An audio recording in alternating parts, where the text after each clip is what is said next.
আজ থেকে 2024 বৎসর আগে এই পৃথিবীর বুকে আল্লাহর প্রেরিত একজন মহাপুরুষ, যিনি নবী, যিনি রসুল, যিনি আল্লাহর বান্দা আব্দুহু, তার শুভ আবির্ভাব হয়েছেন। সেই মহাপুরুষ তিনি যার আবির্ভাব হয়েছেন, শুভ আগমন হয়েছেন, তিনি রবের কিতাব হিকমত নিয়ে আগমন করেছেন। সেই মহাপুরুষ হচ্ছেন হযরত ঈসা রুহুল্লাহ আলাইহিস সালাতু ওয়াস সালাম। এই ঈসা আলাইহিস সালাতু ওয়াস সালামের শুভ আবির্ভাব দিবসকে পৃথিবীর বুকে অধিকাংশ মানুষ জানেন ক্রিসমাস ডে নামে, এবং আমাদের বাংলাদেশে বলা হয় বড়দিন। এই নবীর আগমনে পৃথিবীর বুকে যে মানুষ আছেন প্রায় আনুমানিক 700 কোটির কাছাকাছি, সবচেয়ে বেশি অনুসারী এই ঈসা আলাইহিস সালাতু ওয়াস সালামের মেজাজি অনুসারী, হাকিকি নয়, মেজাজি অনুসারী ঈসা আলাইহিস সালামকে মান্য করে থাকেন। ঈসা রুহুল্লাহকে খ্রিস্টান ধর্মের অনুসারীরা যীশু খ্রিস্ট বলে থাকেন, যীশু খ্রিস্ট নামেই অবহিত করেন। ইঞ্জিলে যীশু, কোরআনুল মাজিদে ঈসা রুহুল্লাহ। আমি এই শুভ দিনে, শুভ আবির্ভাব দিবস উপলক্ষে এই পৃথিবীর জাতি, ধর্ম, বর্ণ সকল মানুষকেই জানাই ঈদ মুবারক, শুভ আবির্ভাব দিবস। হে আল্লাহর নবী ঈসা আলাইহিস সালাতু ওয়াস সালাম, শুভ আবির্ভাব দিবস হে যীশু খ্রিস্ট। প্রথমেই বলে রাখি, মহাপুরুষগণ, নবী রসুলগণ, অলিয়া উলিয়াই কেরামগণ কখনোই কোনো জাতের জন্য আসেন না, কোনো ধর্মের জন্য, তারা কোনো গোষ্ঠীর জন্য আগমন করেন না। মহাপুরুষগণ সার্বজনীন, জাতি, ধর্ম, বর্ণ সব বিষয়ের উপরেই তারা সার্বজনীন। যার জাত আছে তিনি গণ্ডির মধ্যেই সীমাবদ্ধ। তাই আল্লাহ রব্বুল আলামিন সার্বজনীন, আল্লাহ রব্বুল আলামিনের বাণী আল কোরআন সার্বজনীন, তাওরাত, ইঞ্জিল, জাবরুদ সার্বজনীন। আল্লাহর প্রেরিত মহাপুরুষগণও সার্বজনীন। আল্লাহর প্রেরিত মহাপুরুষরা কখনোই কোনো জাতি, ধর্ম, বর্ণ হয় না। তাহারা নিজেরাও মুসলিম, তাহারা সকলকে বানিয়েও থাকেন মুসলমান। এই মুসলমান কখনোই জন্মগত মুসলমান নয়, এই মুসলমান কখনোই দলগত মুসলমান নয়। এই মুসলমান হচ্ছে সার্বজনীন আদর্শের মুসলমান।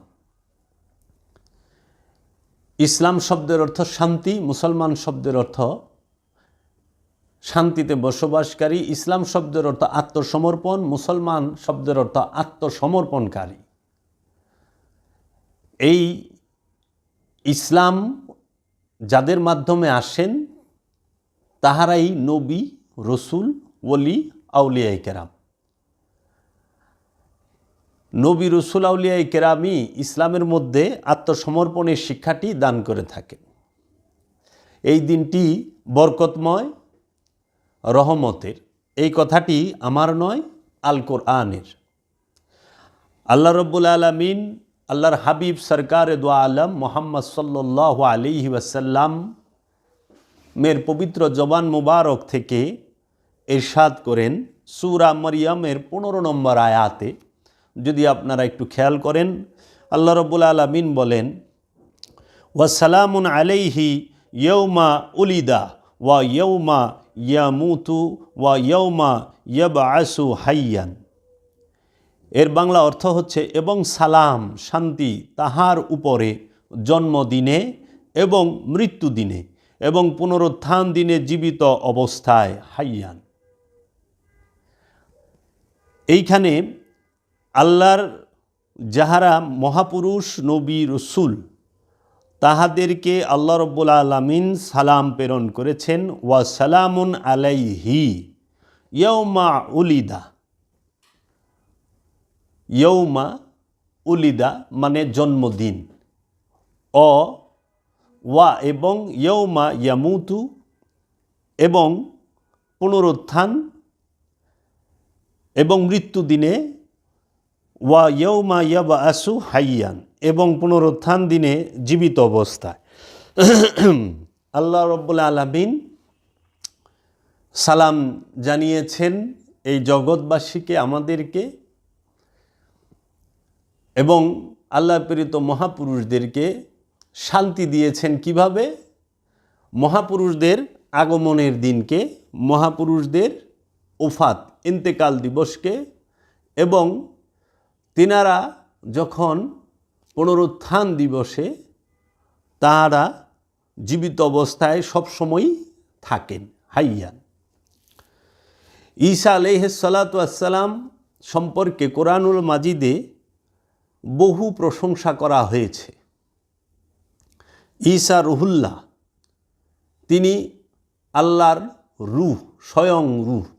ঈসা নফসুল্লাহ না, ঈসা আল্লাহর নফস না, ঈসা আল্লাহর নফস নয়, ঈসা নফসুল্লাহ নাই, ঈসা রুহুল্লাহ, ঈসা আল্লাহর রূহ, স্বয়ং রূহ। এই ঈসা আলাইহিস সালাতু ওয়াসসালামকে আল্লাহ রব্বুল আলামিন জগৎসমূহের জন্য একটি নিদর্শন করে প্রেরণ করেছেন। এই বাণীগুলো কোরআনুল মাজিদে আছে এবং ঈসা আলাইহিস সালাতু ওয়াসসালামের জিকির কিতাবের মধ্যে করতে বলা হয়েছে।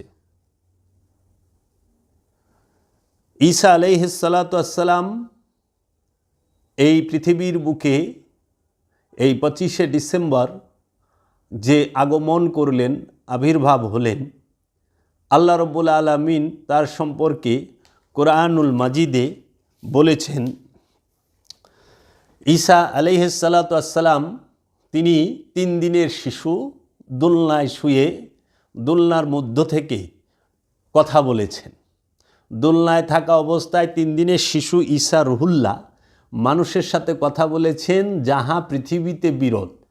পৃথিবীর বুকে অন্য কোনো মানুষ মায়ের গর্ভ থেকে ভূমিষ্ঠ হয়ে 3 দিনের দিন দোলনা থেকে আজ পর্যন্ত কথা বলেন নাই।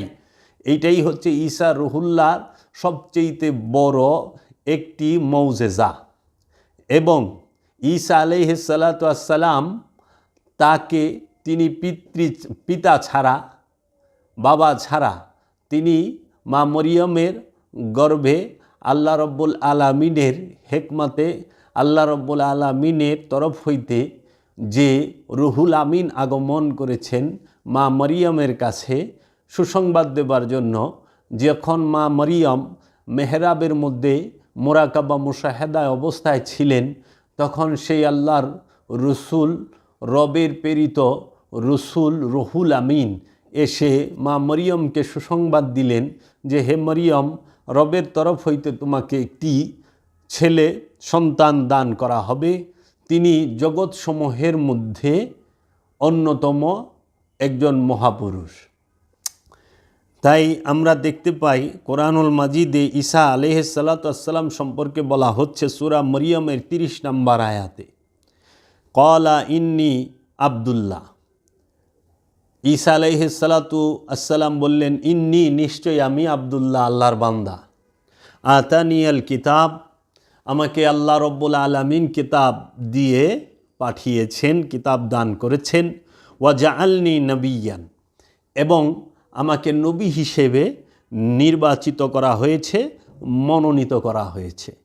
খেয়াল করুন সুপ্রিয় দর্শক মণ্ডলী, 3 দিনের শিশু, সূরা মরিয়মের 30 নম্বর আয়াতে বলা হচ্ছে, ক্বালা ইন্নী আব্দুল্লাহ, নিশ্চয় আমি আল্লাহর বান্দা। ঈসা আলাইহিস সালাতু ওয়াসসালাম 3 দিনের শিশু, তিনি বলতেছেন নিশ্চয়ই আমি আল্লাহর বান্দা। 1 ওয়াক্ত নামাজও তখন পড়া হয় নাই, 30টা রোজাও করা হয় নাই, হজ করেন নাই, কুরবানি করেন নাই, জাকাত দেন নাই। কারণ 3 দিনের শিশু, দোলনায় শোয়া অবস্থায়। কুরবানি না করেও আল্লাহর আব্দুহু, জাকাত না দিয়েও আল্লাহর আব্দুহু, 5 ওয়াক্ত নামাজ না পড়েও আল্লাহর আব্দুহু, কোনো মাদ্রাসায় মসজিদে মক্তবে শিক্ষা না নিয়েও আল্লাহর আব্দুহু, কোনোখানে যায়া এই ওয়াজ নসিহত না শুনেও আল্লাহর আব্দুহু। এর কারণ কি?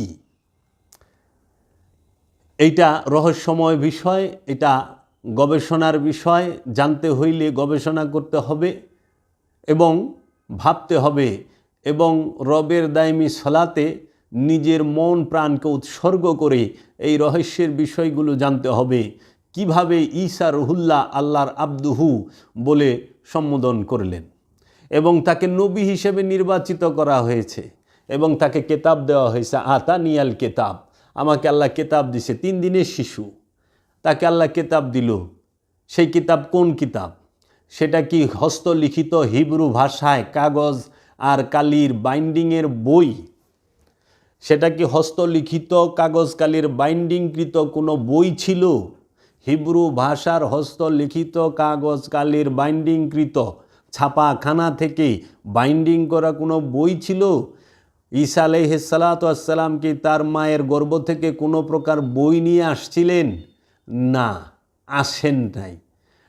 তাহলে কোন কিতাব আল্লাহ তাকে দিল? 3 দিনের শিশু বলতাছে ক্বালা ইন্নী আবদুল্লাহ আতানিয়াল কিতাব, আমাকে কিতাব দেওয়া হয়েছে। সেই কিতাব নিঃসন্দেহে আল্লাহর নূরের কিতাব, নূরি কিতাব, রহস্যময় কিতাব।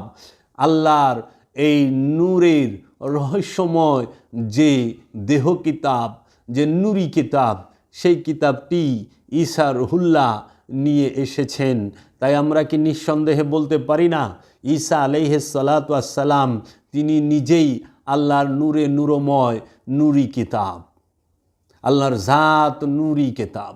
এই ঈসা রুহুল্লাহ কিতাব নিয়ে আগমন করেছেন এবং তিনি বলতেছেন সূরা মরিয়মের 30 নম্বর আয়াতে ওয়াজআলনি নবিয়ান, এবং নিশ্চয় আমাকে আল্লাহ নবী হিসেবে মনোনীত করেছেন, নির্বাচিত করেছেন।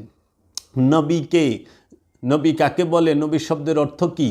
নবী শব্দের অর্থই হচ্ছে গায়েবের খবর দেনেওয়ালা, হিডেন নলেজ যার আছে তিনি নবী। নাবা অর্থাৎ সংবাদ, নবী অর্থাৎ সংবাদ দেনেওয়ালা। যিনি গায়েবের সংবাদ দান করেন তিনিই নবী। কিসের গায়েবের সংবাদ? এই সৃষ্টি জগৎ এবং রহস্য জগতের অদৃশ্যের খবর যিনি দান করেন তিনিই নবী। এই নবী এবং কেতাব এবং আব্দুল্লাহ, এই 3টি শব্দই আপনি একটি আয়াতের মধ্যে পাবেন সূরা মারিয়ামের 30 নম্বর আয়াতে। তারপর ঈসা আলাইহিস সালাতু ওয়াস সালাম তিনি আল্লাহর নবী, আল্লাহর মনোনীত নবী, তিনি আল্লাহর তরফ হতে কিতাবপ্রাপ্ত এবং তিনি আল্লাহর বান্দা। 3 দিনের শিশু মায়ের গর্ভ থেকে ভূমিষ্ঠ হওয়ার পরে দোলনায় শুয়ে বলতেছে আমি আল্লাহর বান্দা, আল্লাহ আমাকে কিতাব দিয়েছেন এবং আমি আল্লাহর নবী। 3 দিনের শিশু ঈসা আলাইহিস সালাতু ওয়াস সালাম যদি নবী হিসেবে রবের কাছে মনোনীত এবং নির্বাচিত হন, যেই ঈসা আলাইহিস সালাতু ওয়াস সালাম তিনি আল্লাহর রসুল মুহাম্মদ সাল্লাল্লাহু আলাইহি ওয়াসাল্লামের উপরে ঈমান এনেছেন এবং তিনি যে সকল রসুলের রসুল, রসুলদের সর্দার, সুলতানুল মুরসালিন, ইমামুল মুরসালিন, সুলতানে আম্বিয়া আলাইহিস সালাতু ওয়াস সালাম এর সাক্ষী হিসেবেও ঈসা আলাইহিস সালাম একজন স্পষ্ট সাক্ষী। আল্লাহর রসুলের উপরে তিনি ঈমান এনেছেন। সেই আল্লাহর হাবিব মুহাম্মদ মুস্তাফা, আহমদ মুস্তাফা সাল্লাল্লাহু আলাইহি ওয়াসাল্লাম কীভাবে 40 বছরের নবুয়ত প্রাপ্তি হন, এর বিষয়টা সহজ সরল মুসলমানের মাথায় ধরতে চায় না। কারণ আমাদের মুসলমান ইসলাম ধর্মের ভিতরে 73 ফেরকার একটি ফেরকা, তার নাম হচ্ছে ওহাবি মতবাদ। এই ওহাবি মতবাদের আলেমরা আল্লাহর রসুল মুহাম্মদ সাল্লাল্লাহু আলাইহি ওয়াসাল্লাম 40 বছর বয়সে নবুয়ত প্রাপ্ত হয়েছেন এই কথা প্রচার করে থাকে। নাউজুবিল্লাহি মিন জালিক। যেখানে ঈসা রুহুল্লাহ ভূমিষ্ঠ হয়েই বললেন ওয়া জাআলনি নবিয়ান, আমাকে আল্লাহ নবী হিসেবে মনোনীত করেছেন।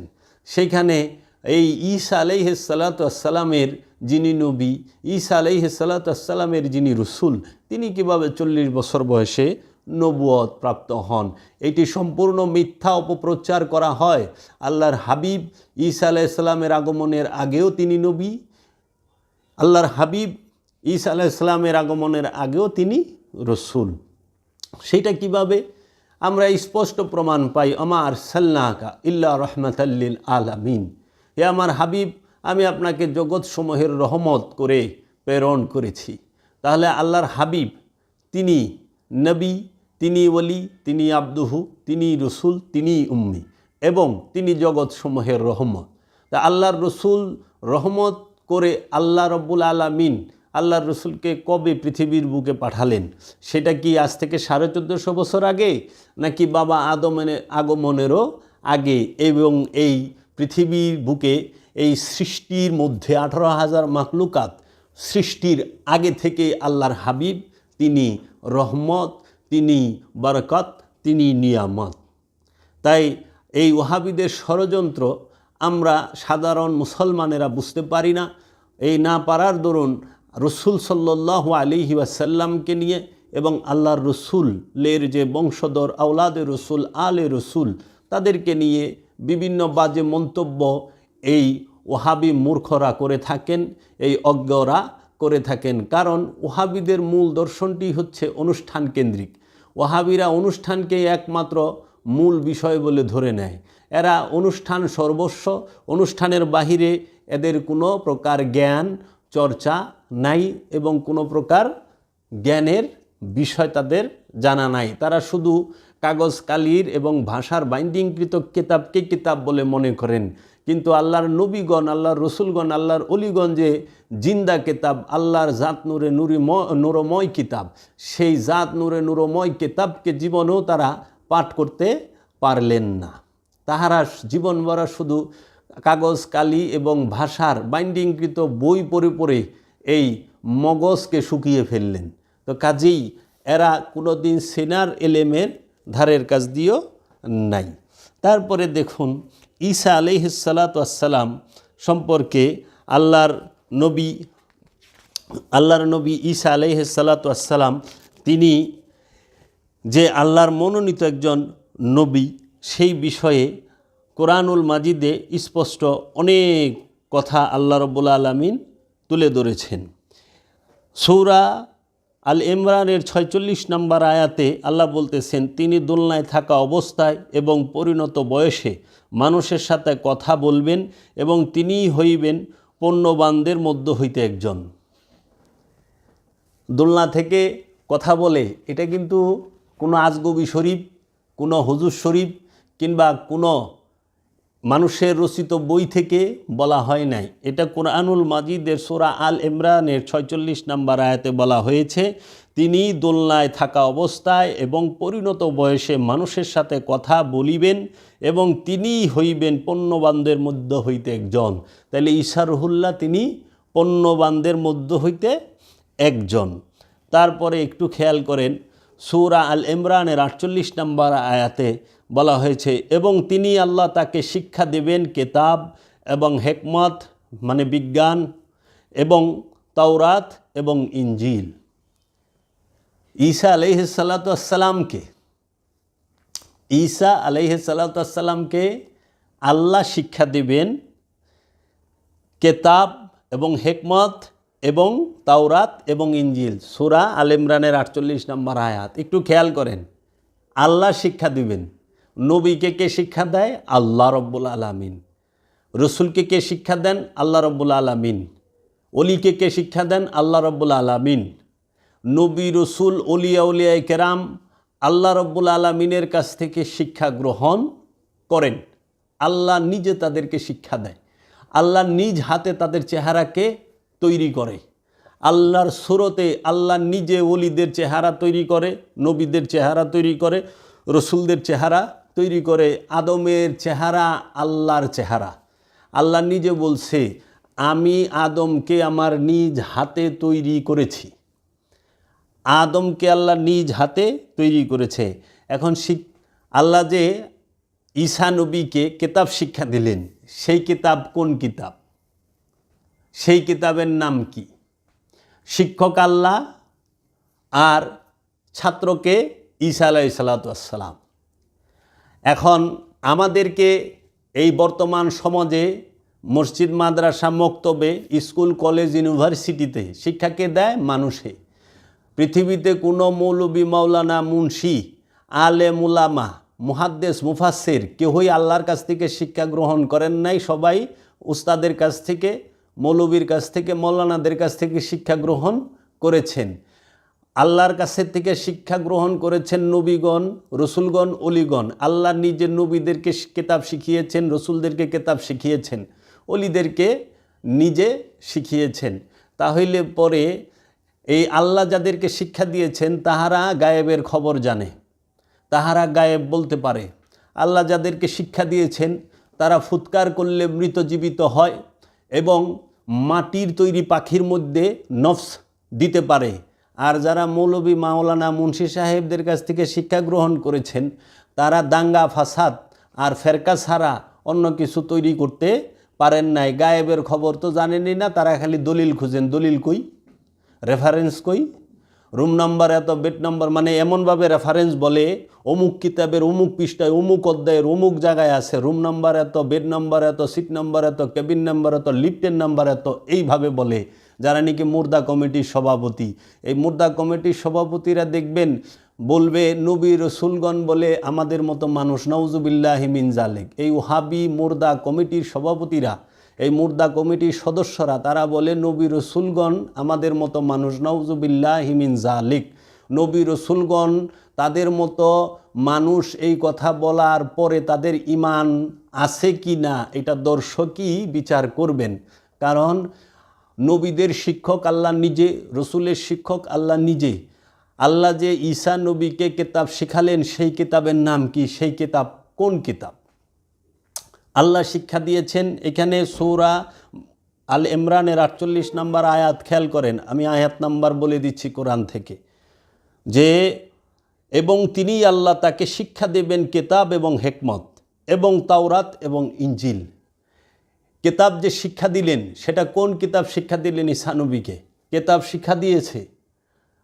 তারপরে হিকমত শিক্ষা দিয়েছে, প্রজ্ঞার জ্ঞান, উইজডম, সৃষ্টির জ্ঞান। তারপরে শিক্ষা দিয়েছেন তাওরাত, তারপরে ইনজিল। তাহলে এইখানে দেখেন তাওরাত এক বিষয়, ইনজিল এক বিষয়, কেতাব এক বিষয়। কেতাব আর তাওরাত যদি একই বিষয় হইতো তাহলে আল্লাহ কিন্তু কইতো না এই আমি কেতাবও শিক্ষা দিয়েছি, তাওরাতও শিক্ষা দিছি। কেতাব আর তাওরাত, কেতাব আর ইনজিল যদি এক বিষয় হইতো তাহলে তো আল্লাহ এখানে স্পষ্টভাবে বলতো না যে আমি ঈসাকে আমি আল্লাহ কেতাব শিক্ষা দিয়েছি, হিকমত শিক্ষা দিয়েছি, তাওরাত শিক্ষা দিয়েছি এবং ইনজিল শিক্ষা দিয়েছি। তাহলে তাওরাত এক বিষয়, ইনজিল এক বিষয় এবং কেতাব আরেক বিষয়।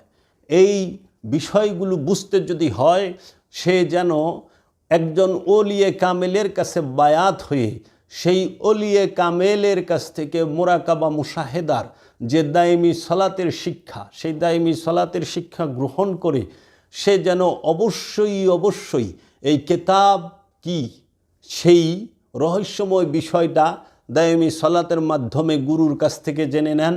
এই তাওরাত কি, ইনজিল কি, জাবরুত কি, কোরআন কি, কেতাব কি, হিকমত কি, এই বিষয়গুলো যেন কামেল গুরুর বায়াত হয়ে মুরাকাবা মুশাহেদার মাধ্যমে কামেল গুরু যেন তার রহমত দিয়ে, তার দয়ার নিগাহ দিয়ে, তার দিকে দয়ার দৃষ্টি দিয়ে তাকে বুঝিয়ে দেয় যে এই হইল কিতাব, এই হইল তাওরাত, এটাই হইল ইনজিল, এটাই হইল হিকমত।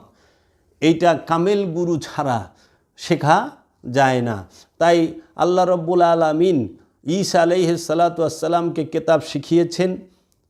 আল্লাহ রব্বুল আলামিন ঈসা আলাইহিস সালাতু ওয়াস সালামকে হিকমত শিখিয়েছেন, তাওরাত শিখিয়েছেন, ইনজিল শিখিয়েছেন।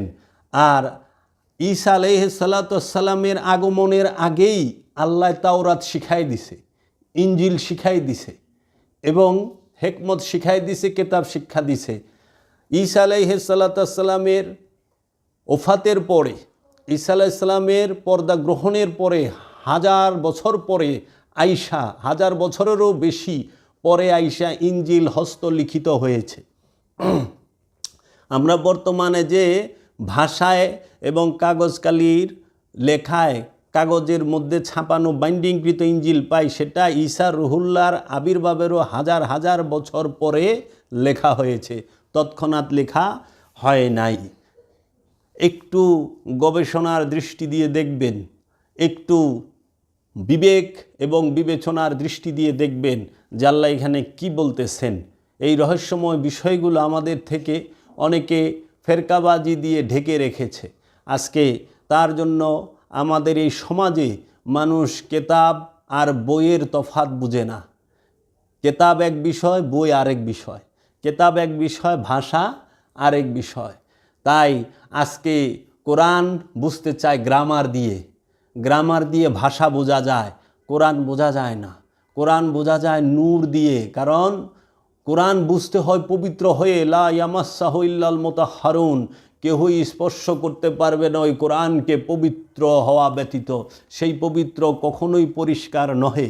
পরিষ্কার মানেই হচ্ছে পানি দিয়ে ওযু করা অথবা পানি দিয়ে গোসল করা, মানে শরীরকে পরিষ্কার করা, শরীরে যেন কোনো ময়লা না থাকে, এটা হলো পরিষ্কার। আর পবিত্র হইল যেন নফসের সাথে খান্নাসরূপী শয়তান না থাকে। খান্নাসরূপী শয়তান মুক্ত হইলে সে হয় পবিত্র। আর ওই পবিত্র ব্যক্তি পবিত্র কোরআন যে, নূরি কোরআন যে, সেই কোরআনকে স্পর্শ করতে পারে, নূরি কেতাব যে সেই কেতাবকে পাঠ করতে পারে, সেই কেতাবের শিক্ষা গ্রহণ করতে পারে। তাই আমি আপনাদের কাছে বিনীত অনুরোধ রাখব, আগে পরিষ্কার এবং পবিত্রতার পার্থক্য বুঝেন, আগে কেতাব এবং বইয়ের পার্থক্য বুঝেন, আগে এই যে মুসলমান, এই মুসলমানের মধ্যে কয়টি স্তর, কয়টি ভাগ, সেটিও বোঝার চেষ্টা করেন। এখন আমরা দেখব ঈসা রুহুল্লাহ তিনি আগমন করে কি করলেন।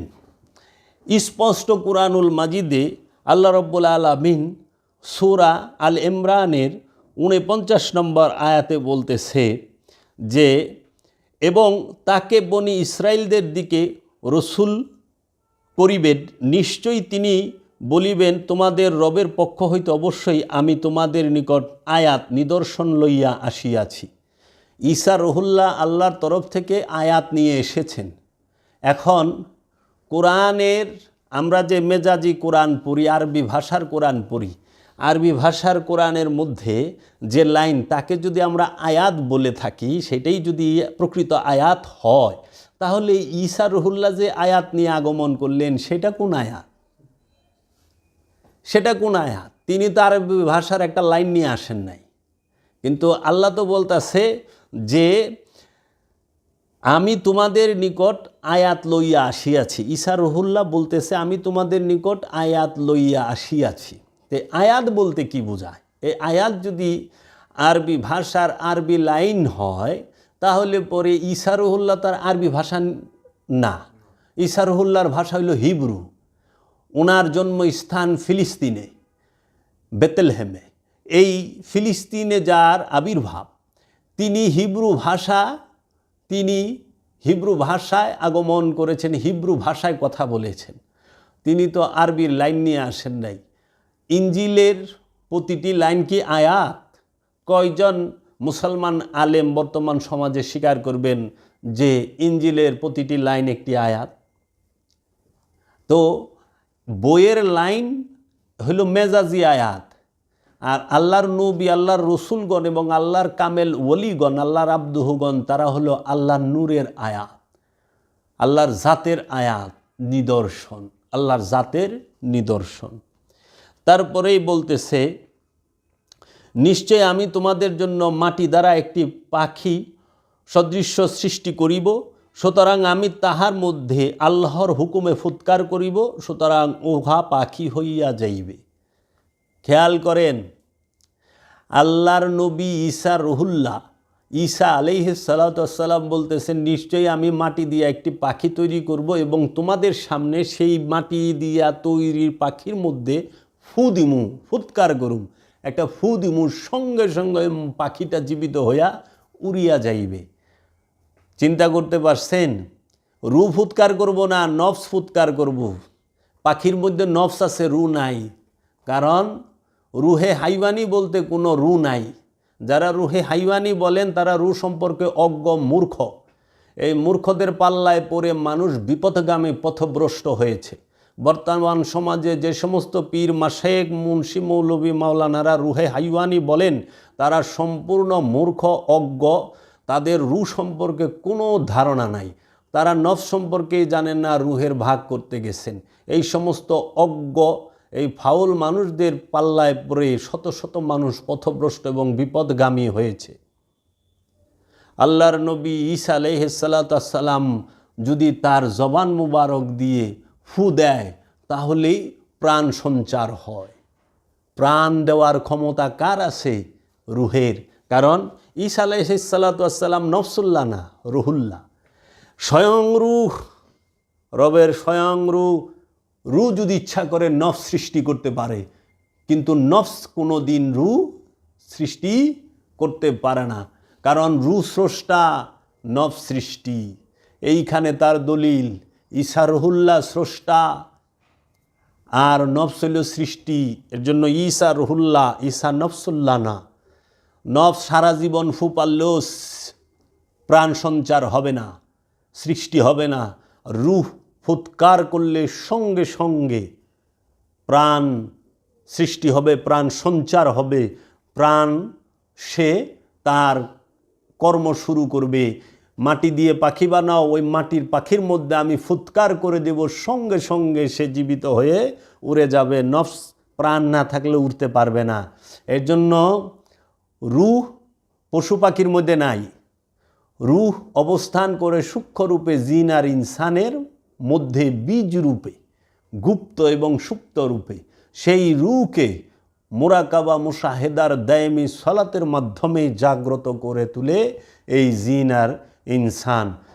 এই জিনের মধ্যেও রূহ প্রকাশ হয় না, ইনসানের মধ্যেই একমাত্র রূহ প্রকাশ হয়। এই জন্য রূহের ভাগ হয় না, নফসের ভাগ হয়। রূহের কোনো প্রকার ভেদ নাই, নফসের প্রকার ভেদ। নফস সম্পর্কে অজ্ঞতা এবং রূহ সম্পর্কে অজ্ঞতার কারণে রূহের 5 ভাগ। কোনো সুফি নামধারী এই মূর্খের দল করে থাকে। তারপরে দেখবেন ঈসা আলাইহিস সালাতু ওয়াস সালাম বলতেছেন, ওয়া উবারিউল আকমাহা ওয়াল আবরাসা ওয়া উহিল মৌতা বিইজনিল্লাহ, এবং আমি জন্মান্ধ এবং কুষ্ঠ ব্যাধিগ্রস্তকে নিরাময় করিব এবং আল্লাহর হুকুমে মৃতকে জীবিত করিব। এটা কার কাজ? জন্মান্ধকে চক্ষুদান করা, কুষ্ঠরোগীকে ভালো করা এবং মৃতকে জীবিত করা। এটা রুহের কাজ, রুহুল্লাহর কাজ। আল্লাহর যিনি স্বয়ং রূহ, ঈসা রুহুল্লাহ, তার কাজ। ঈসা মাসিহ মানে হাত ঘোরানেওয়ালা, ফেরানেওয়ালা। আমরা ওযু করতে সময় বলি না, গার মাসা করি না? মাসা মানে ঘোরানো, আর মাসিহ মানে ঘোরানেওয়ালা। ঈসা মাসিহ, যিনি হাত ঘোরাইলেই, হাত ফেরাইলেই চোখের উপরে দৃষ্টি, অন্ধ সে ভালো হয়ে যায়। খেয়াল করেন, কোনো টেস্ট নাই, কোনো মেডিসিন নাই, কোনো অপারেশন নাই, কোনো ড্রপ, মলম, ট্যাবলেট কিচ্ছু নাই। শুধু হাতটা বুলাইয়া দেয় চোখের উপরে, সঙ্গে সঙ্গে জন্মান্ধ ভালো হয়ে যায়। ঈসা মাসিহ, ঈসাই হচ্ছে হাত ফেরানেওয়ালা। কেন? ঈসা আলাইহিস সালাতু ওয়াস সালাম স্বয়ং আল্লাহর রূহ। আল্লাহর রূহ যখন নফসের উপরে হাত ফেরায়, ওই রূহের হাত মুবারক ফেরায়, তখন এই নফসের ইন্দ্রিয় সচল হয়ে যায়। কারণ চোখ একটা ইন্দ্রিয়, তার দৃষ্টি বন্ধ থাকে। রূহ যখন তার হাতটা ওই ইন্দ্রিয়ের মধ্যে ঘোরায়া দেয়, তখন সেই ইন্দ্রিয় সচল হয়ে যায়, জন্মান্ধ সে ভালো হয়ে যায়। কুষ্ঠরোগী সে ভালো হয়ে যায়। এখন আমাদের সমাজের মধ্যে আমরা যারা আছি তারা তো রুহুল্লা না।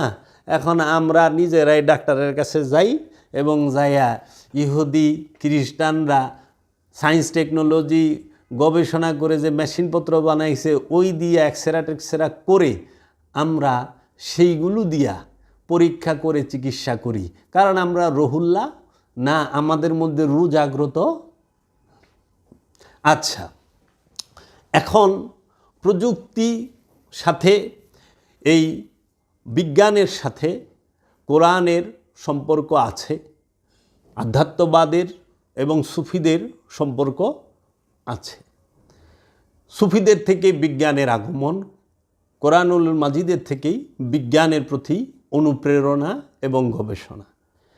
তারপরে ঈসা রুহুল্লাহ, তিনি মৃতকে জীবিত করেন। 7 দিনের মরা সেই কফিন সরাইয়া বলল তুমি আল্লাহর হুকুমে উঠে দাঁড়াও, সঙ্গে সঙ্গে আল্লাহর হুকুমে মৃত উঠে দাঁড়ালো। ঈসা রুহুল্লাহ তিনি মৃতকে জীবিত করলেন। এবং শুধু তাই নাই, আল্লাহ বলতেছেন ওয়া উনাবিকুম বিমা তাকুলুনা ওয়া মা তাদাখিরুনা ফিল বুয়ুতিকুম, এবং আমি তোমাদের সংবাদ দেব তোমরা যাহা খাইয়া আসিয়াছ এবং তোমাদের ঘরের মধ্যে যাহা রাখিয়া আসিয়াছ, ইন্না ফি জালিকা আয়াতাল্লাকুম ইন কুনতুম মুমিনিন, নিশ্চয়ই উহার মধ্যে তোমাদের জন্য আয়াত নিদর্শন রহিয়াছে যদি তোমরা মুমিন হও। একটু খেয়াল করেন, ঈসা রুহুল্লাহ শুধু মাটি দিয়ে পাখি তৈরি করেন, পাখিকেই জীবিত, মাটি দিয়ে তৈরি পাখিকেই জীবিত করেন নাই, শুধু জন্মান্ধকেই ভালো করেন নাই, কুষ্ঠরোগীকে ভালো করেন নাই, মৃতকে জীবন দিয়ে মৃত ব্যক্তিকে জীবিত করেন নাই। আরও বেশি বলতেছে আমার ভক্তদের মধ্যে কে কি খায় আসছে এবং কার বাড়িতে কোন জায়গায় দাও খন্তা আলমারি কি কি আছে আসবাবপত্র আমি সব বলে দিতে পারি।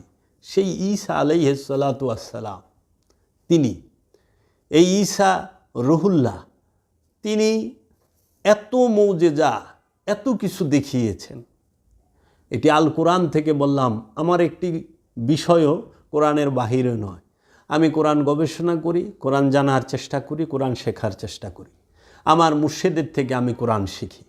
আমার শিক্ষক, আমার উস্তাদ হচ্ছেন এই পৃথিবীর বুকে সর্বশ্রেষ্ঠ ইসলাম গবেষক, যুগ শ্রেষ্ঠ মহামানব, ওলিয়ে কামেল, মুর্শিদে মুকাম্মেল, জামানার মুজাদ্দেদ, যিনি এই পৃথিবীর বুকে সুফি জগতের অন্যতম একজন নক্ষত্র।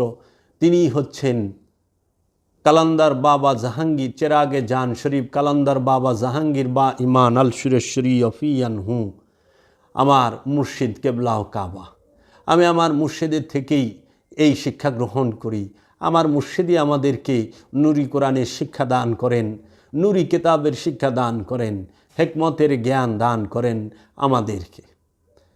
আমরা সবাই যদি ওলিয়ে কামেলের কাছ থেকে শিক্ষা গ্রহণ করতে পারতাম, আমাদের সমাজের মধ্যে এই ধর্মের নামে কুসংস্কার, ধর্মের নামে মারামারি, হানাহানি এবং ফতোয়া দিয়ে আল্লাহর সৃষ্টি শ্রেষ্ঠ মানব আশরাফুল মাকলুকাত তাকে নির্বিচারে হত্যা করা হতো না।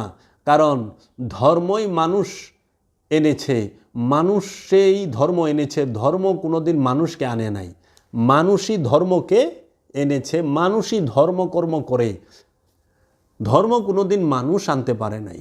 ধর্মের দোহাই দিয়ে যেন আমরা মানুষে মানুষে মারামারি হানাহানির মধ্যে লিপ্ত হয়ে এক ভাই এক মানুষ আরেক মানুষকে হত্যা না করি। কোনো সুফি, কোনো মহাপুরুষই কাউকে আঘাত করার শিক্ষা কোনো দিন দেন নাই এবং কোনো প্রকার অত্যাচার জুলুমের শিক্ষা দেন নাই।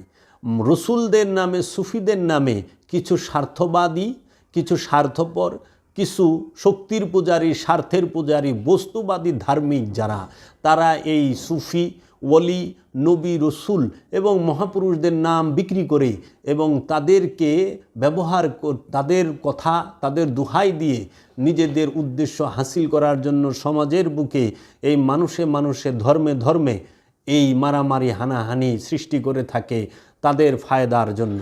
আপনারা ভুলেও এই সমস্ত স্থানে আপনারা কখনোই করবেন না, তাদের ফাঁদে পা দেবেন না। আপনারা সুপ্রিয় দর্শক, আমি আজকে ঈসা আলাইহিস সালাতু ওয়াস সালাম তিনি সমগ্র মানব জাতির নবী।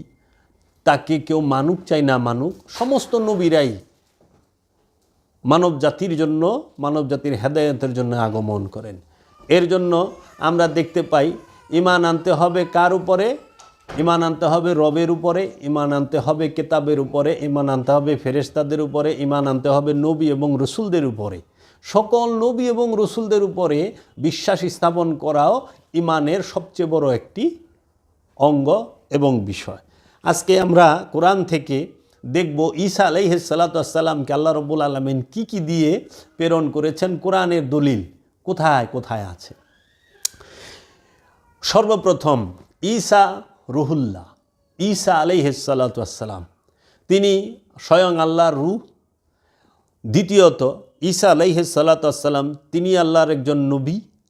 ঈসা আলাইহিস সালাতু ওয়াস সালাম তিনি আল্লাহর একজন রসুল। ঈসা আলাইহিস সালাতু ওয়াস সালাম তিনি আল্লাহর একজন বান্দা, আব্দুহু। আল্লাহ রাব্বুল আলামিন ঈসা আলাইহিস সালাতু ওয়াস সালামকে কিতাব দিয়া পাঠিয়েছেন। আল্লাহ রাব্বুল আলামিন ঈসা আলাইহিস সালাতু ওয়াস সালামকে কিতাব দিয়ে পাঠিয়েছেন। ঈসা আলাইহিস সালাতু ওয়াস সালামকে আল্লাহ রাব্বুল আলামিন শিখিয়েছেন কিতাব, হিকমত, তাওরাত এবং ইনজিল। কোরআনেই এর প্রমাণ। ঈসা আলাইহিস সালামকে রবের তরফ হইতে তাওরাত, ঈসা আলাইহিস সালাতু ওয়াস সালাম রবের তরফ হইতে তাওরাত নিয়ে এসেছেন। তিনি দুনিয়ায় থাকা অবস্থায় কথা বলেছেন। ঈসা আলাইহিস সালাতু ওয়াস সালাম রবের তরফ হইতে আয়াত নিয়ে এসেছেন। তিনি জন্মান্ধকে ভালো করেছেন। ঈসা আলাইহিস সালাতু ওয়াস সালাম তিনি মৃতকে জীবিত করেছেন। ঈসা আলাইহিস সালাতু ওয়াস সালাম কুষ্ঠরোগীকে ভালো করেছেন। ঈসা আলাইহিস সালাতু ওয়াস সালাম মাটি দিয়ে তৈরি পাখির মধ্যে নফস ফুৎকার করেছেন, নফস প্রাণ দিয়েছেন। এবং ঈসা আলাইহিস সালাতু ওয়াস সালাম তার ভক্তদের মধ্যে কে কী খেয়েছেন তাহা বলে দিতেন, এবং ভক্তদের মধ্যে কার বাড়িতে কি কি আছে সেটাও তিনি তার স্থান থেকে বলে দিতেন। ঈসা আলাইহিস সালাতু ওয়াস সালামকে তার রব বরকতময় করিয়া মনোনীত করিয়াছেন, এবং তিনি মহানবীর উপর ঈমান এনেছেন, এবং তিনি যে সর্বশ্রেষ্ঠ রসুল তার সাক্ষী হয়েছেন। মহানবী সাল্লাল্লাহু আলাইহি ওয়াসাল্লামের উপরে ঈসা আলাইহিস সালাতু ওয়াস সালাম ঈমান এনেছেন, এবং মহানবী মুহাম্মদ সাল্লাল্লাহু আলাইহি ওয়াসাল্লাম যে সর্বশ্রেষ্ঠ রসুল তিনি তার একজন অন্যতম সাক্ষী। এটি কোরআনুল মাজিদেই তার দলিল দেওয়া আছে। ঈসা আলাইহিস সালাতু ওয়াস সালাম স্বয়ং তিনি রুহুল্লাহ। এই ঈসা আলাইহিস সালাতু ওয়াস সালাম এইখানে যে প্রায় 14 থেকে 15টি গুণ আমি বললাম এগুলো নিয়ে এসেছেন। এখন একটি প্রশ্ন থাকে, এই ঈসা আলাইহিস সালাতু ওয়াস সালাম তিনি কি ইসলাম ধর্ম প্রচার করেছেন না অন্য কোনো ধর্ম প্রচার করেছেন? ঈসা আলাইহিস সালাতু ওয়াস সালাম নয়, শুধু পৃথিবীতে বাবা আদম আলাইহিস সালাতু ওয়াস সালাম থেকে শুরু করে মুহাম্মদ সাল্লাল্লাহু আলাইহি ওয়াসাল্লাম পর্যন্ত যত নবী রসুল আগমন করেছেন তারা সকলে কি ইসলাম ধর্মই প্রচার করেছেন না অন্য কোনো ধর্ম প্রচার করেছেন? এই প্রশ্ন, এর উত্তর হচ্ছে নিঃসন্দেহে পৃথিবীতে সকল নবী রসুলগণ যাহারাই আগমন করেছেন সবাই এক ইসলাম ধর্ম প্রচার করেছেন। কোনো নবী অন্য কোনো ধর্ম প্রচার করেন নাই। বর্তমান সমাজে কিছু স্বার্থবাদীর দল তাহারা নবী রসুলদেরকে এক এক নবীকে এক এক ধর্মের প্রচারক বানিয়ে দেন। মুসা নবীকে বানিয়ে দেন ইহুদি ধর্মের প্রচারক, ঈসা নবীকে বানিয়ে দেন খ্রিস্টান ধর্মের প্রচারক, অন্য অন্য নবীগণদেরকে এরকম বানিয়ে দেন। কিন্তু সবচেয়ে বড় বিষয় হচ্ছে পৃথিবীতে যত নবী রসুল ওলিয়া উলিয়ায়ে কেরাম যাহারাই এসেছেন সবাই একমাত্র দিন প্রচার করেছেন। সেই দিনটির নাম হচ্ছে দিন ইসলাম। দিন অর্থ স্বভাব, ইসলাম অর্থ আত্মসমর্পণ। আত্মসমর্পণের স্বভাবকেই সবাই প্রচার করেছেন। এই ইসলাম ধর্ম প্রচার করেছেন। এই ইসলাম এই জঙ্গিবাদের ইসলাম নয়, এই ইসলাম স্বার্থবাদের ইসলাম নয়, এই ইসলাম বস্তুবাদের ইসলাম নয়, এই ইসলাম কখনোই এই সৈনিক ধর্ম নয়, এই ইসলাম কখনোই রক্তের পাওয়া না, এই ইসলাম কখনোই রক্তগত যে আমরা মুসলমান সমাজে দাবি করি সেটা কি জন্মগত মুসলমান, দলগত মুসলমান, আনুষ্ঠানিক মুসলমান, সৈনিক ধর্মের অনুসারী যে মুসলমান, এই ইসলাম কোনো নবী কোনো রসুল প্রচার করেন নাই। সকলেই প্রচার করেছেন দ্বীন ইসলাম। ইসলাম হচ্ছে আত্মসমর্পণ, আর মুসলমান মানে হচ্ছে আত্মসমর্পণকারী। আল্লাহ রসুলের দ্বীনের মধ্যে যে নিজেকে সমর্পণ করতে পেরেছেন তিনিই মুসলমান, তিনি আত্মসমর্পণকারী।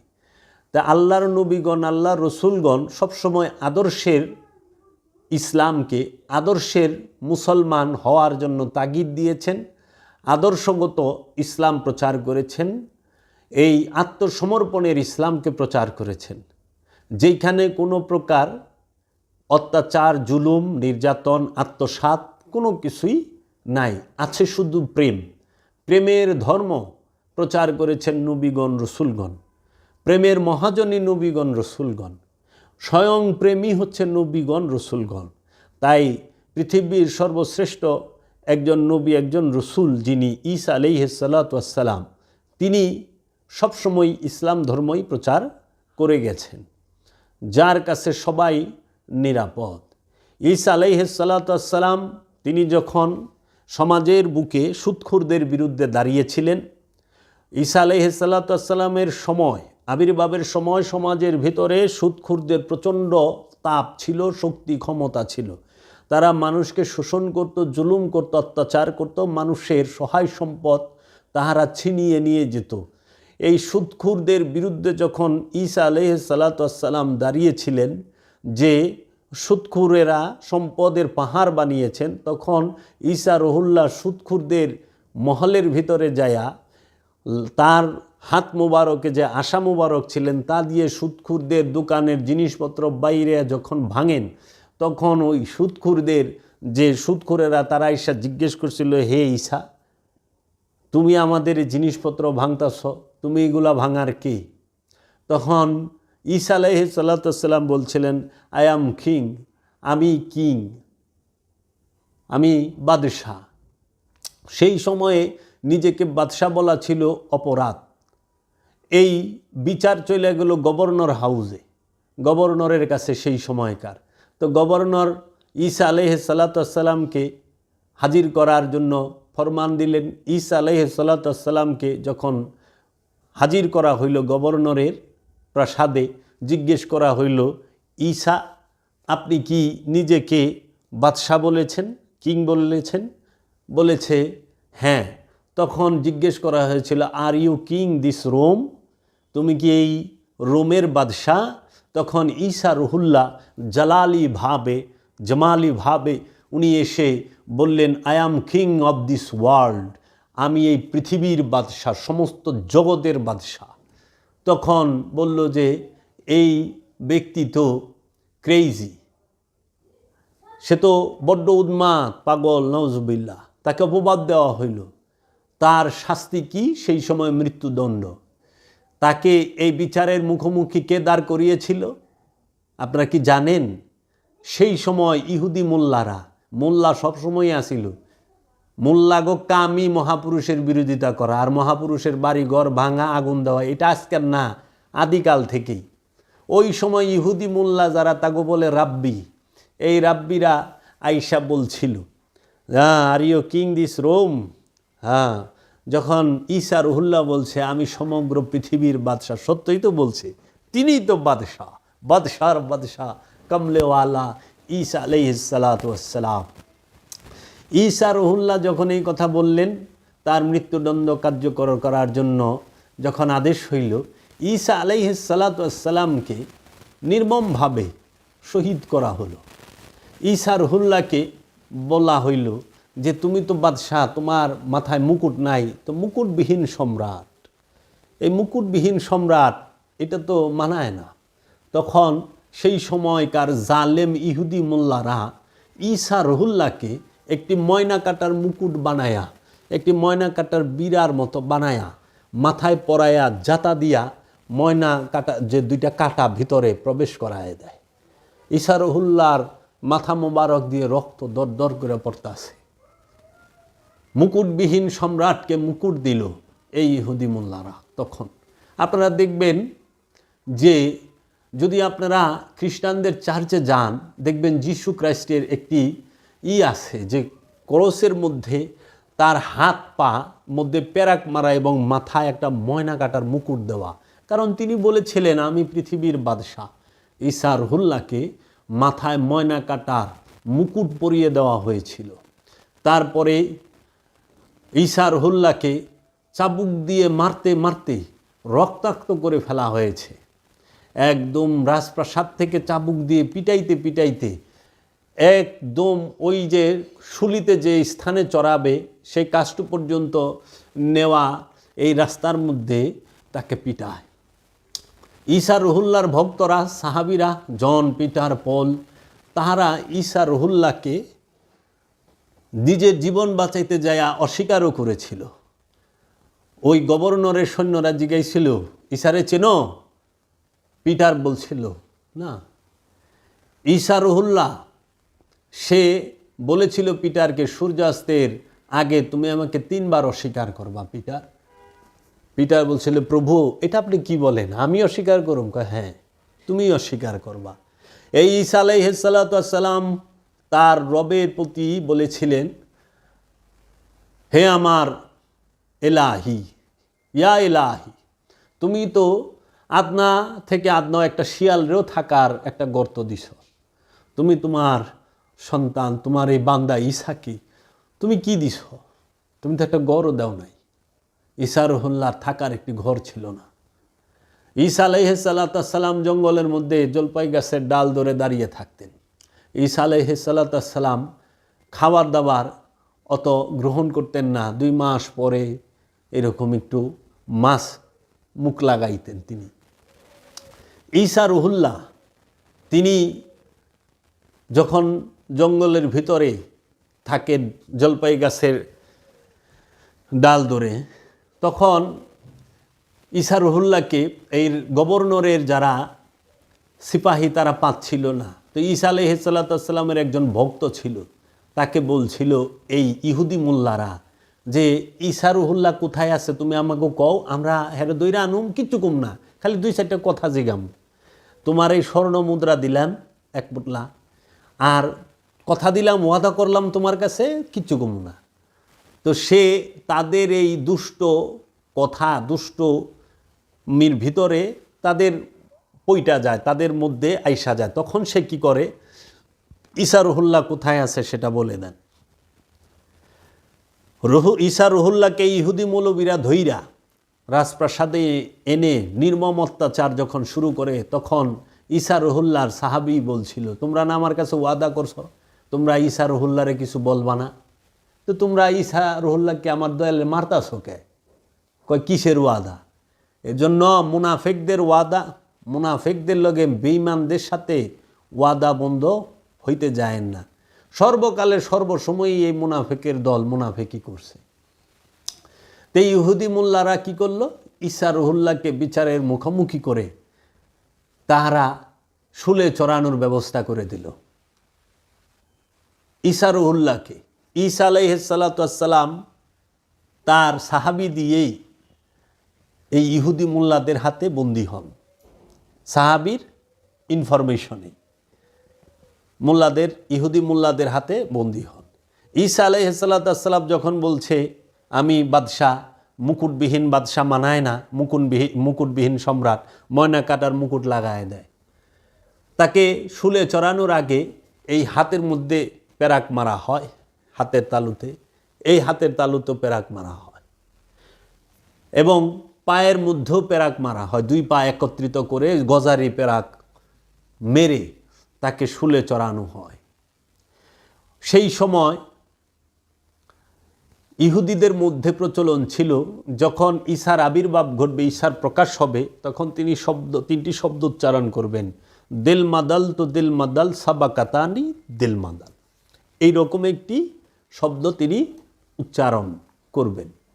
যখন ঈসা রুহুল্লাহকে রক্তাক্ত করে ফেলা হয়, মা মরিয়ম ফেল করে তাকায় দেখে তার সন্তানকে তার চোখের সামনে শুলে চড়ানো হচ্ছে। মা মরিয়ম তার বুকের চাদর দিয়ে সন্তানের রক্ত মুছে। আমার মুর্শিদ কালান্দার বাবা জাহাঙ্গীর একদিন আলোচনা করতে গিয়ে বলছিলেন, ভালোকে তো সবাই ভালোবাসে, মন্দকে যে ভালোবাসতে পারে সেই তো মহাপুরুষ। ঈসা রুহুল্লাহ তার সময়ে একটি মেয়ে, সে দেহ বিক্রি করত বাজারে। আমাদের ভাষায়, আপনারা মনে কষ্ট নেবেন না আমার এই শব্দটা, আমি জানার বোঝার জন্য বলতেছি, বাজারে যাকে বেশ্যা বলা হয়, দেহ বিক্রি করত। এইরকম একটি মেয়েকে ওই সম্প্রদায়ের মানুষেরা এই পর্যন্ত, ইহুদি মোল্লারা এই পর্যন্ত গাইরা পাথর মাইরা ফালাইব, শাস্তি তার। যখন এই সংবাদ ঈসা রুহুল্লাহর কাছে গেল, ঈসা রুহুল্লাহ সেখানে উপস্থিত হইলেন, একটি দাগ দিছে, দাগ দিয়া বলছে, তোমাদের একটি পাথর যেন এই দাগের বাহিরে এই মেয়ের শরীরে মাথায় না লাগে। তোমরা তো চেনো আমি ঈসা রুহুল্লাহ, আমি কি করতে পারি। সবাই ওই সময় ভয় পায় গেল যে ঈসা এইখানে এসে দাঁড়াইছে। ঈসা রুহুল্লাহ হাতটা বাড়ায়া ওই বাজারের মেয়েটাকে টান দিয়া উঠায়া সে তারকে উদ্ধার করল। সঙ্গে সঙ্গে মেয়েটি ঈসা রুহুল্লাহর পায়ের মধ্যে সেজদায় পড়ে গেলেন এবং ঈসা রুহুল্লাহকে জড়ায় ধরলেন। ঈসা রুহুল্লাহ বাঁচাইলেন। ভালোকে সবাই ভালোবাসে, মন্দকে যে ভালোবাসতে পারে সেই মহাপুরুষ। ঈসা আলাইহিস সালাতু ওয়াস সালামকে যখন শুলিতে চড়াইতে যায় প্রচণ্ড আঘাত করে, মারে, তার অনুসারীরা জানের ভয়ে সবাই অস্বীকার করছে। শুধু মা মারিয়াম, যাকে ম্যারি বলা হয়, মা মারিয়াম ফেল করে চায় দেখতাছে। পৃথিবীর বুকে এত সরল, এত সহজ কোনো নবী এইভাবে মায়ের খায় নাই। আমাদের গ্রামের বাসায় বলা হয় এত লেদা, মায়ের খায় কিচ্ছু কয় না, মায়ের খায় কিচ্ছু কয় না। মায়ের খাইতেছে ঈসা রুহুল্লাহ, নিজের ক্রোশ নিজে বহন করে চলতেছে। মায়ের খাইতে খাইতে চামড়াগুলো উঠা যায় চাবুকের সাথে। তাই ঈসা রুহুল্লাহর মা মারিয়াম চায় দেখতেছে। ঈসা রুহুল্লাহ কখনো মা মারিয়ামকে মা বলতো না, ভার্জিন বলতো, কুমারী বলতো। কারণ মা হইতে গেলে পিতা লাগে, তিনি তো পিতা ছাড়া তার আবির্ভাব। এর জন্য তিনি মা বলতেন না, কুমারী বলতেন। কুমারী, তুমি তোমার ছেলেকে শেষবারের মতো দেখে নাও। মা, তুমি তোমার ছেলেকে, কুমারী তুমি তোমার সন্তানকে শেষবারের মতো দেখে নাও। ওই মেয়েটি মায় দেখতাছে সন্তানকে পিটায়, ওই মেয়েটি তার চুল দিলা দিয়ে ঈসা রুহুল্লাহর রক্তগুলো মুছে, মাথার চুল দিয়া গুরুর রক্ত মুছে। ঈসা রুহুল্লাহ হাইটা যায়, পায়ের চিহ্ন এবং রক্তের ফোঁটা পড়ে, সেই ফোঁটাগুলোকে সে মাথার চুল দিয়া মুছে। ঈসা রুহুল্লাহ বলছিল, যদি কেউ তোমাকে এক গালে থাপ্পড় দেয়, তুমি আরেকটি গাল বাড়ায়া দিও। প্রেমের ধর্মই ক্ষমা, প্রেম ক্ষমা করতে জানে। তো ঈসা রুহুল্লাহ, সেই মেয়েটি যখন, এই মেয়েটি স্বীকার করছে, হ্যাঁ ঈসা আমার গুরু, আমি ঈসাকে চিনি, ঈসা আমার গুরু, ঈসা রুহুল্লাহকে আমি চিনি। আর অনেকেই অস্বীকার করেছে তার খাদেমরা। যখন শুলে চড়ায় দেয় শেষবারের মতো বলে, তিনি তার মাকে, ভার্জিন, কুমারী, তুমি তোমার সন্তানকে শেষবারের মতো দেখে নাও। মা মরিয়মকে বলে, মা তুমি যে দেখতাছ, এই যে মানুষের রূপে এরা টিটকারির ভাষায় আমার দিকে তুচ্ছ তাচ্ছিল্য করে ফেল ফেল করে হাসতাছে, টিটকারি তচ্ছিল্য তামাশা করতেছে। তুমি জানিয়ে রাখো এরা মানুষরূপী অসুর, এরা সবাই মানুষরূপী অসুর। মানুষরূপী অসুর যারা, তারা দেবতা চিনে না, তারা দেবতা চিনে না। তাই আমি চলে যাচ্ছি, আমি আর থাকবো না এই অসুরের মাঝে। অসুর কখনো দেবতা চিনে না, অসুর দেবতাকে হত্যা করে। অসুরেরা কি করছে জানেন? ঈসা রুহুল্লাহকে, ঈসা রুহুল্লাহর সামনে দাঁড়ায় বলতেছে, ইহুদি মোল্লারা বলতেছে, হে ঈসা, আমরাই সাক্ষী দিতেছি তুমি কি জন্মান্ধকে চক্ষু দান করেছ, কুষ্ঠরোগীকে তুমি সুস্থ করেছ এবং মৃত মানুষকে জীবিত করেছ এবং মাটি দিয়া পাখি বানায়া তাকে জীবন দিয়ে উড়ায় দিছ। হে ঈসা, আমরাই সাক্ষী দিতেছি তুমি এগুলো সব করেছ, কিন্তু এখন আমরা হে ঈসা রুহুল্লাহ তোমাকে শুলে চড়িয়েছি, তোমার মাথার ময়না কাটার মুকুট লাগিয়েছি, তোমার হাতে প্যারাগেরে যে ক্রুশ তোমার পিঠে তুমি নিজে বহন করতেছ, তুমি যদি এর ভিতর থেকে বের হয়ে আসতে পারো আমরা সবাই তোমার উপর ঈমান আনবো। দেখছেন কি যুক্তিটা দাঁড় করাইছে? তুমি এত কিছু পারো, তো তুমি তোমার পিঠে যে ক্রুশ লাগাই দিছি, বলো যে এই ক্রুশ সইরা যা, এই ময়না কাটার মুকুট সইরা যা, তেলেই তো হয়। তুমি এখান থেকে বাইচে আসো, কারণ তুমি তো এত কিছু করছো, মরা মানুষের জীবিত করছো, পাখি মাটি দিয়ে পাখি বানায় জীবন দিয়ে উড়াই দিছো, অন্ধরে ভালো করছো, কুষ্ঠরোগীরে ভালো করছো, এখন এখান থেকে বের হও, তাহলে আমরা তোমার উপর ঈমান আনুম এবং তুমি সত্য নবী। তখন ঈসা রুহুল্লাহ তার মাকে বললেন, ভার্জিন, তুমি এদেরকে দেখে নাও, এরা যে টিটকারি এবং তুচ্ছ তাচ্ছিল্যের ভাষায় কথা বলছে এবং বেংসি মাইরে আসবার লইছে, টিটকারির ভাষায় হাসে না, এরা সবাই মানুষরূপী অসুর, অসুরেরা দেবতা চিনে না। তাই আমি চলে গেলাম। ঈসা রুহুল্লাহকে তারা শুলে চড়িয়ে হত্যা করে ফেলল, হত্যা করে ফেললো, মেরে ফেললো, মেরে ফেলায় দিল। কোরআন বলতেছে তোমরা অসংখ্য নবী রাসূলকে হত্যা করেছ। আর আমাদের সমাজে এখনকার মৌলবী মুন্সিরা, ঈসা রুহুল্লাহ ওইভাবেই আসমানে চলে গেলেন, উনি আবার আসবেন, বৈশা এই যে তর্ক বিতর্ক লাগায় দিছে। হত্যা করছে এই কথা কয় না, আল্লাহর নবীদের, আল্লাহর রসুলদেরকে হত্যা করা হয়েছে নির্মমভাবে। কেন? এই পৃথিবীতে মানুষ শক্তির পূজা করে, স্বার্থের পূজা করে। শক্তির পূজা এবং স্বার্থের পূজা মানুষ করে। শক্তির পূজারীর সামনে, স্বার্থের পূজারীর সামনে প্রেমের কোনো মূল্যই নাই, সত্যের কোনো মূল্য নাই। আপনারা দেখবেন বর্তমান সমাজে যারা শক্তির পূজারী, স্বার্থের পূজারী, ক্ষমতার পূজারী, তাহারা কনফিডেন্সের সাথে, আত্মবিশ্বাসের সাথে কিভাবে মিথ্যা কথা বলে। তারা সব কিছু নিয়ে মিথ্যা বলতে পারে, কারণ তারা স্বার্থের পূজারী, শক্তির পূজারী। এর জন্য স্বার্থের পূজারী, শক্তির পূজারী এবং ক্ষমতা লোভীরা তাদের ক্ষমতায় যাওয়ার জন্য মহাপুরুষরে কুবায়া কাটতে, আল্লাহর নবী রসুল অলিদেরকে কুবায়া কাটতে একটুও দ্বিধা করে না। নবী রসুল অলির বাড়িতে লুট করতে একটুও দ্বিধা করে না। নবী রসুল অলির বাড়িতে আগুন জ্বালাইতে একটুও দ্বিধা করে না। আমরা আজ থেকে 2024 সাল আগে ঈসা রুহুল্লাহর বেলায় সেটি দেখেছি। আমরা আজ থেকে 1450 বছর আগে রসুলের বংশের উপরে, আওলাদের রসুলদের উপরে যে নির্মম অত্যাচার, হত্যাযজ্ঞ আমরা দেখেছি এই স্বার্থের পূজারী, ক্ষমতার পূজারী, শক্তির পূজারীরা করেছে। যেই স্বার্থের পূজারী, ক্ষমতার পূজারী, শক্তির পূজারী ইয়াজিদ এবং তার বাহিনী কারবালায় মাওলা হুসাইনকে এবং আওলাদের রসুলদেরকে কুবায়া কাটতে কোনো দ্বিধা করে নাই। তাই সুফিরা কোনো দিন শক্তির পূজা করে না, স্বার্থের পূজা করে না, সুফিরা প্রেমের পূজারী। তাই আমার মুর্শিদ বাবা জাহাঙ্গীর বলেছেন যে শক্তির পূজারী দুনিয়াতে কিছু পেতে চায়, আর প্রেমের পূজারী স্বেচ্ছায় সব কিছু হারাতে চায়। শক্তির পূজারী দুনিয়াতে কিছু পেতে চায়, প্রেমের পূজারী সে সব কিছু স্বেচ্ছায় হারাতে চায়।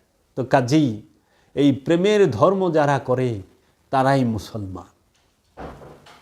এই শক্তি এবং স্বার্থের জন্য এবং ক্ষমতাকে টিকিয়ে রাখার জন্য, ক্ষমতায় যাবার জন্য নবী রসুল অলিদের উপরে আজীবন অত্যাচার হয়েছে, হচ্ছে এবং হবে।